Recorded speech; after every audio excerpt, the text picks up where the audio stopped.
get your name, please? Zachary Jacobs. And can you spell it?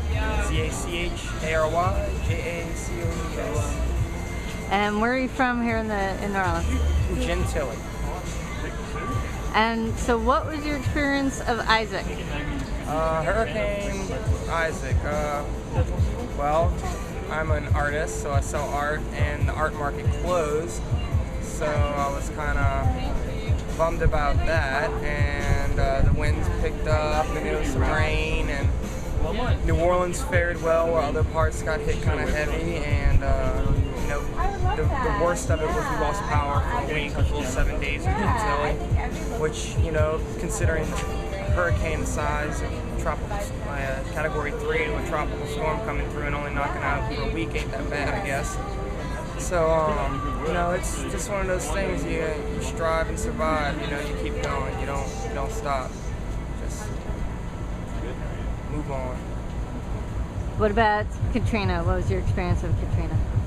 Katrina, my neighborhood got hit really heavy. It was like Braithwaite for Isaac. You know, there was 10 feet of water across the board. My whole neighborhood got wiped. It kind of leveled, you know, the whole family because we were all out in that area. So after they, you know, took the band off of the city and let people back in, came back in and cleaned the place up, you know, started from scratch and back in the home front, you know, gotta keep moving on. So what do you think was the difference? What was the comparison between the two? Between the two storms? And the response and the levees and the whatever. The biggest help I think that's going on with the city is new pump stations that we've implemented in new canal structures.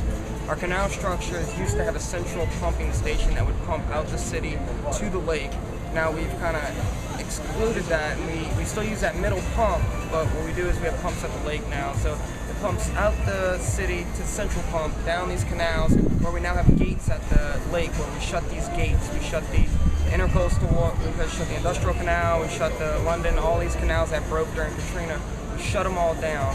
So the main pump pumps the water into these dammed canals, and then the dammed canals pumps into the lake, which is a much better route for the water to run. And understanding, you know, how the water builds up and everything's a big part of understanding why the levees did break in the city. And I think that the system that's in place now is, you know, 100 times better than what was going on, just for the pure fact that we've got the capacity to pump the water out faster than it comes in. That was the big problem during Katrina. The pumps weren't keeping up, you know, and when the pumps don't keep up, it's just dominoes, it just keeps going.